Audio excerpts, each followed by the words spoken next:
Namah Shivaya. I salute you all and I salute the God within all of you.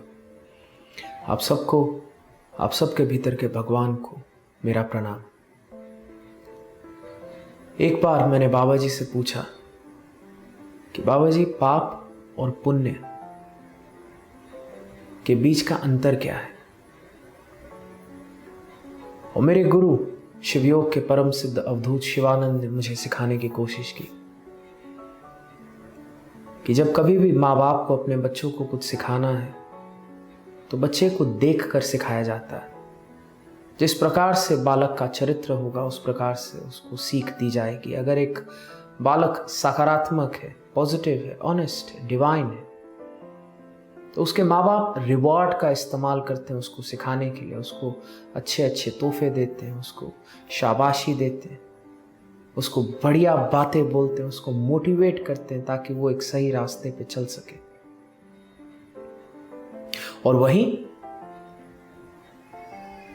अगर एक बालक बदमाश है, नकारात्मक है, बार बार एक ही गलती करता है, तो फिर उसके माँ बाप को उसको डांटना पड़ता है, उसको थोड़ा सख्ती से सिखाना पड़ता है ताकि किसी ना किसी प्रकार से वो एक सही रास्ते पे चले।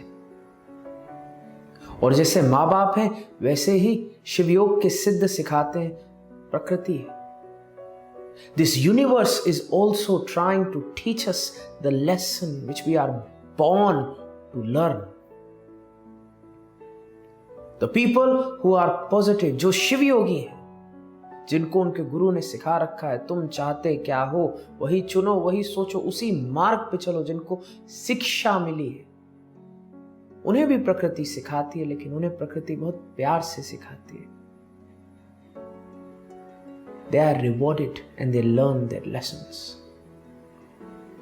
और वही अगर मनुष्य बार बार गलतियां करेगा तो सीखना तो है। देखो, we all have to learn our humility, we all have to learn our love, our compassion, patience. और अगर प्रकृति देखेगी कि हम रिवॉर्ड से नहीं सीखते तो फिर एक झटका देने की जरूरत है। एक समस्या आती है, फिर एक व्यक्ति के भीतर की सकारात्मकता जाग जाती है। और ऐसा ही कुछ हमें देखने को मिला 2020 में। एक गलत दिशा की ओर इंसान बढ़ रहा था। Society was heading towards a disaster. Yes, technology बहुत आगे बढ़ गई, लेकिन साथ ही साथ अगर हम बिहेवियरल हेल्थ केयर और मेंटल हेल्थ क्राइसिस को देखें तो वहीं जहां टेक्नोलॉजी का ग्राफ ऊपर बढ़ रहा है, वहीं पर तनाव का, स्ट्रेस का, एंजाइटी का, फियर का, सुसाइड का ग्राफ भी ऊपर बढ़ रहा है। The more society connected to technology, the more society disconnected to the inner technology, to the God that lies within. और कभी ना कभी तो मनुष्य को सीखना था, और या तो मनुष्य खुशी खुशी सीखे, डिविनिटी को परस्यू करे। जिस प्रकार से सनातन धर्म में एक बालक को गुरुकुल भेजा जाता था ताकि वो सीखे, समझे, जाने अपने आप को। The gift of humanity. Yes, we have been gifted a body. लेकिन अगर हमें अपने शरीर, अपने मन, अपने प्राण, अपने ज्ञान के बारे में कुछ पता ही नहीं, then the gift is useless. तुम एक बंदर को 100 किलो सोना दे दो, वो क्या कर लेगा उसका? तुम एक हाथी को राजपाट देने की कोशिश करो, वो भागेगा जंगल की ओर। जानवर को ज्ञान के तोहफे नहीं दिए जा सकते। और जो प्राणी मनुष्य योनि में रह करके बार बार गलतियां कर रहे थे 2020 में महामारी के स्वरूप में, प्रकृति ने एक झटका दिया और जो लोग वहां थे वहीं बैठ गए। प्रकृति थम गई। जो इधर उधर जाना था रुक गया, जो इंस्टाग्राम्स पर फोटो डालना था रुक गया, जो नौकरी और तरक्की की बैसाखी हमने पकड़ी हुई थी, ये सोच कर कि देखो आज पैसे के पीछे भाग लेते हैं, फिर किसी दिन जब समय मिलेगा भगवान के पीछे जाएंगे, वो बैसाखी टूट के नीचे गिर गई। और 2020 में जब पूरी दुनिया थम गई तो दुनिया ने सोचना शुरू किया वही सवाल जिससे मेरे गुरु शिवयोग का हर शिविर शुरू करते हैं, और वो सवाल है कि तुम चाहते क्या हो। An introspection that why we are born, why we are on this planet Earth, and what it is that we are going to achieve. And every crisis is an opportunity of growth. जब हमने देखा कि आप सब घर बैठे थे और आप लोगों के पास समय था, तो 2020 में हमने योगा ऑफ इमॉर्टल्स की फर्स्ट स्टेज प्रारंभ की। And the first stage of Yoga of Immortals was our physical body, स्थूल शरीर। हमने कई महीना अपने ऊपर मेहनत की, और साथ ही साथ मैं बहुत खुश हूं, विज्ञान ने हमारा साथ दिया। As the world entered into a crisis stage, a beautiful marriage was born, a marriage between spirituality and science.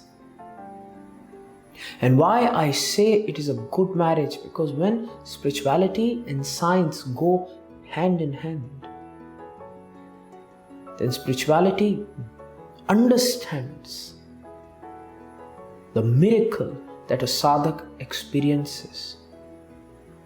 This deep understanding of the miracle helps to make the same spirituality into standardized structure, interventions and protocols which can be used easily to help the future generations that may come in need. This demystification of Sanatan can only happen if there is a marriage between science and spirituality. 10,000 शिवयोगियों ने yoga of immortals स्थूल शरीर के research में भाग लिया। And I would like to share with you some of the findings that came through that research. We found कि अगर एक साधक सही तरीके से शिवयोग के मार्ग पर चलता है, उसका शरीर अवश्य ही बिल्कुल ही ठीक होगा। अगर एक साधक शिवयोग के मार्ग पर चल साधना करता है, अपने पर ध्यान देता है, तो सही मायने में उसका जीवन बदलेगा।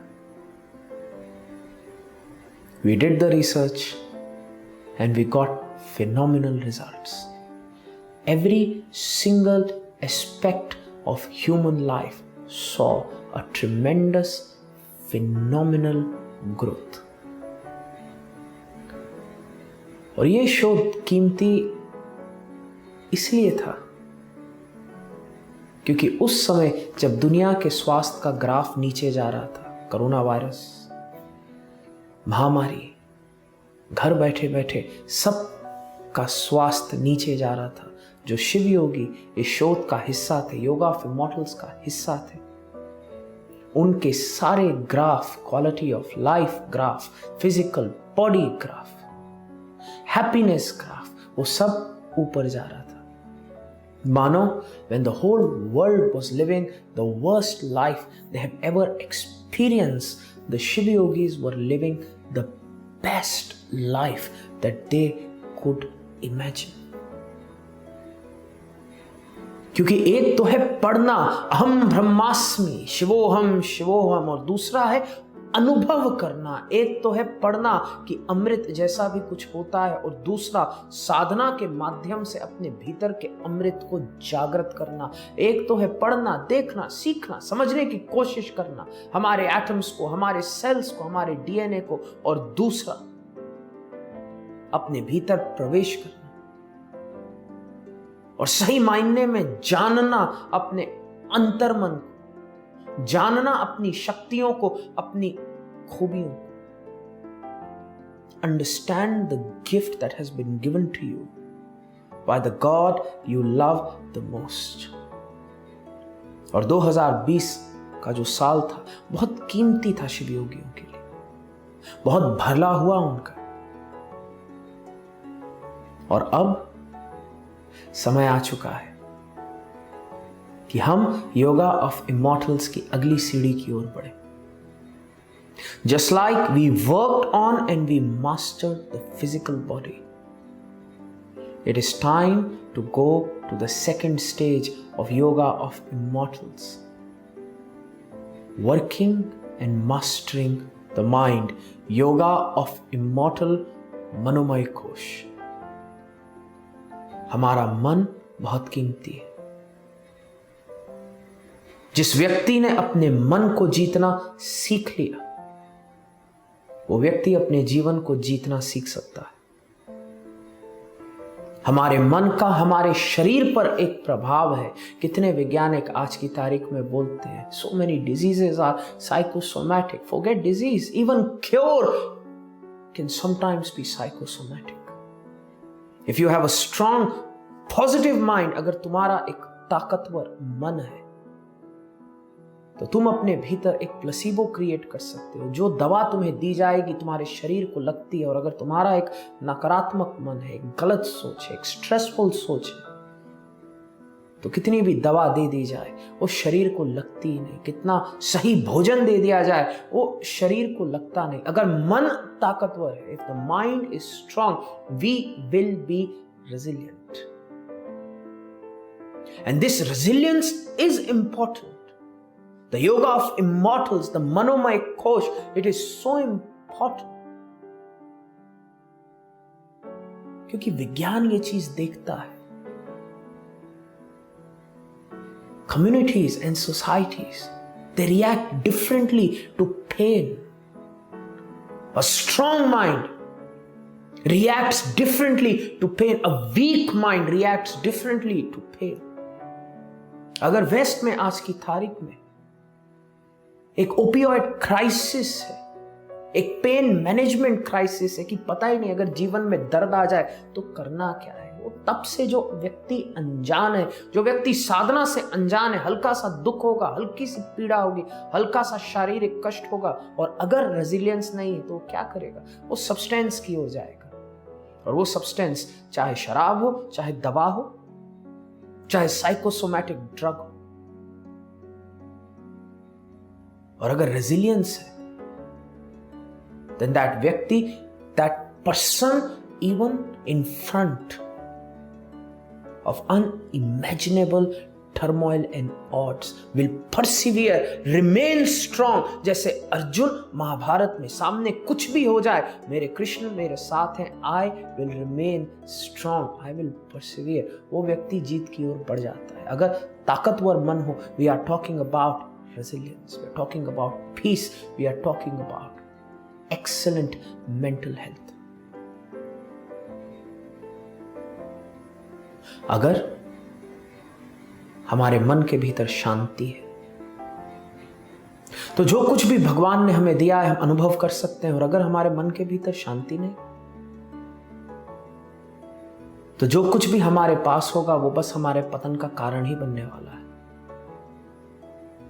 असुरों को भी राजपाट मिला, देवताओं को भी राजपाट मिला, और वही राजपाट जिसका इस्तेमाल देवताओं ने कर मनुष्य का भला किया, उसी राजपाट को प्राप्त कर असुरों ने केवल संहार ही उत्पन्न किया।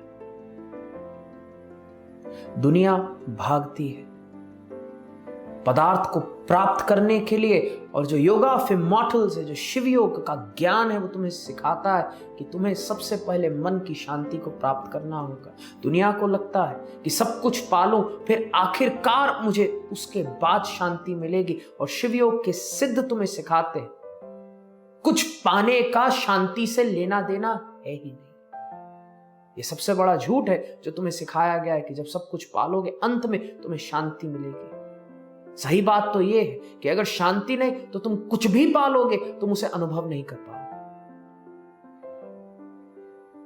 कितने बड़े बड़े लोग मैंने अपने गुरु के पास आते हुए देखे, और बड़े लोग कह रहे हैं कि साहब हमने इतना कमा लिया कि हमारा नौकर बड़े बड़े पकवान खाता है, एक अच्छा जीवन जीता है, और हम तो दुख में ही रहते हैं। क्यों? क्योंकि हमारे पास स्वास्थ्य नहीं और चिंता है कि दुश्मन हमें आके मार जाएगा। हमारे नौकर को चैन की नींद है, और हम जो इतने बड़े साहब हैं हमारे पास तो कुछ भी नहीं। अगर मनोमय कोश को तुम सिद्ध करोगे तभी तुम्हें शांति मिलेगी। The peace of mind that you are looking for, the good night's sleep that you are looking for. अगर मन शांत है, there is a direct proportion to even immunity.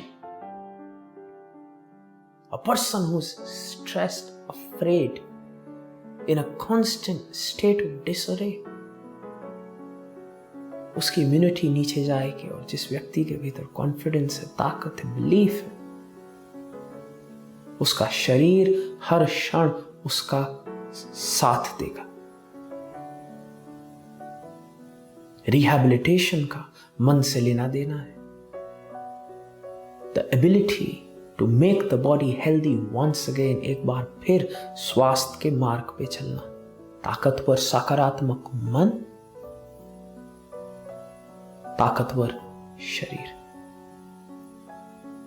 और इसलिए अब मैं चाहता हूं कि योगा ऑफ इमॉर्टल्स का दूसरा भाग, जो आज की तारीख में बहुत कीमती है, we have to work on the behavioral health care. We have to work on understanding not just the mental health but the powers that lie within. Just mental health is a very low hanging fruit. I want you to discover the powers that lie in your mind. क्योंकि देखो, तुम साधना करोगे वो तो दुनिया जानती है कि हल्की फुल्की भी माइंडफुलनेस अगर तुम कर लो, सबसे छोटा जो प्रथम द्वार है, तुम उस पे भी चल लो तो तुम्हें हल्की सी शांति आ जाएगी। You will feel little bit relax. लेकिन मैं चाहता हूं कि तुम्हारे भीतर the sleeping giant must awaken. तुम्हारे भीतर जो भगवान है दैट मस्ट अवेकन। तुम्हारे भीतर का डिवाइन डीएनए मस्ट अवेकन। तुम्हारे भीतर तुम्हारे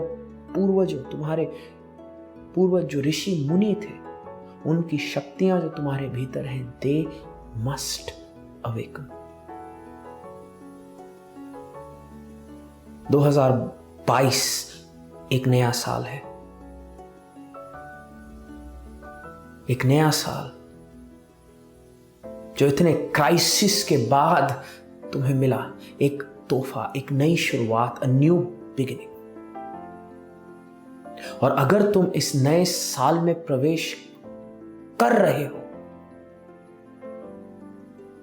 तो तुम्हें, जैसे तुमने नए शरीर का निर्माण किया थ्रू योगा ऑफ इमॉर्टल्स, स्थूल शरीर, अब तुम्हें एक नए मन, एक नई सोच का निर्माण करना होगा। और मैं चाहता हूं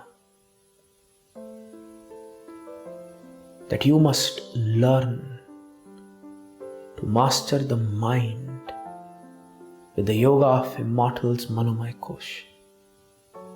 You must learn the philosophies of Shiva Yoga. You must raise your awareness and consciousness. क्योंकि देखो, कोई भी व्यक्ति प्रार्थना कर सकता है, कोई भी व्यक्ति अपने भगवान से चमत्कार मांग सकता है, और तुमने मांगे भी हैं और भगवान ने तुम्हें दिए भी हैं। लेकिन अब तुम्हें अपने महादेव से मांगना होगा कि जो शक्ति, जो बीज तुमने मेरे भीतर डाल के मुझे पृथ्वी पर भेजा है, आज वो बीज अंकुरित हो। I must work on my self. मैं चाहता हूं कि जब 1 मार्च को शिवरात्रि हो तो तुम अपने शिव को प्रदान करो, वो जिसको प्राप्त कर महादेव सबसे ज्यादा खुश हो जाएंगे। शिवरात्रि पर मेरे गुरु एक कहानी मुझे सुनाते थे और वो कहानी छप गई मेरे जहन में। और अवधूत शिवानंद हमारे प्यारे बाबा ने मुझे बताया कि देख, एक बार की बात है, शिवरात्रि थी और एक शिकारी पेड़ के ऊपर बैठ इंतजार कर रहा था कि कब शिकार आएगा और मैं अपने शिकार को मार के भोजन करूंगा, घर जाऊंगा। वो बेल पत्र के वृक्ष के ऊपर बैठा था और हर बार जब तैयार होता तीर छोड़ने के लिए, पेड़ हिलता, थोड़े पत्ते नीचे गिरते और उसको पता नहीं था कि पेड़ के नीचे महादेव का एक जागृत स्वरूप था, एक शिवलिंग था। कहते हैं पूरी रात वो हिलता रहा, पूरी रात बेलपत्र नीचे महादेव पर गिरते रहे। और फिर जैसे ही सुबह होने वाली थी, शिवरात्रि का आखिरी पहर था, उसने देखा कि एक हिरन आने वाला है। और जब हिरन आने वाला है, निशाना लगाया, जब निशाना लगाया, गिरा पेड़ से नीचे और जो शिवलिंग पड़े थे उन्हीं के ऊपर। और जब शिवलिंग के ऊपर गिरा, गलती से महादेव प्रकट हो गए और कहा कि तू मेरा सर्वश्रेष्ठ भक्त है। दुनिया मेरे को दूध चढ़ाती है, पानी चढ़ाती है, शहद चढ़ाती है, दही चढ़ाती है, घी चढ़ाती है, और तुम तो खुद ही चढ़ गए मेरे ऊपर। तुम सर्वश्रेष्ठ हो, तुमने तो स्वयं को ही चढ़ा दिया। इस कहानी के द्वारा मेरे गुरु मुझे हर बार सिखाने की कोशिश यही कर रहे थे कि देख ईशान, जब तक तू भगवान जो भोले हैं, जो महादेव हैं, जो परम शक्तिशाली हैं, उनकी मानस पूजा नहीं करेगा, तब तक तुमने शिव को कभी जाना ही नहीं। जब तक तुम बाहरी एक्सटर्नल पदार्थ में फंसे रहोगे, रिचुअल्स में फंसे रहोगे, तब तक तुम महादेव को जान ही नहीं सकते। जो योगा ऑफ इमॉर्टल्स मनोमय कोश है, उसके माध्यम से मैं चाहता हूं कि तुम सही मायने में भगवान को देखो, समझो। भगवान को समझने के लिए तुम्हें आंखें चाहिए, तुम्हें चेतना चाहिए। अगर तुम्हारी चेतना एक स्तर पे होगी, तभी सही मायने में तुम अपने भगवान को समझ पाओगे।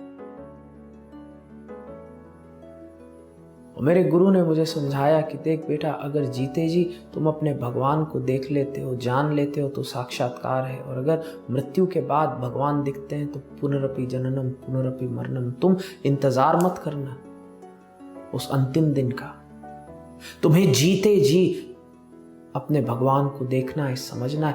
Your consciousness must rise. और जो मेरे गुरु ने मुझे सिखाने की कोशिश की, what is the gift you can give to God? The greatest gift is yourself, your ego, all that you are. तुम्हें भीतर जाना है, तुम्हें देखना है। शिवयोग सिखाने की कोशिश करता है कि देखो, जैसे एक पुष्प माला है जो तुम अपने भगवान को चढ़ा रहे हो, और तुम बहुत खूबसूरत पुष्प देखते हो, और पुष्प है, ठीक है, बहुत अच्छी बात है। वो पुष्प एक दिन मुरझा के, सूख के, सड़ के नीचे गिर जाएंगे। तुम्हारा ध्यान पुष्प की तरफ नहीं, तुम्हारा ध्यान उस डोर की ओर जाना चाहिए। वो डोर जो सब पुष्पों को बांध करके रखती है। जिस प्रकार से डोर पुष्प को बांध करके रखती है, उसी प्रकार से तुम्हारा मन है, तुम्हारी चेतना है, तुम्हारी आत्मा है, जो इस शरीर, इस जीवन को बांध करके रखती है।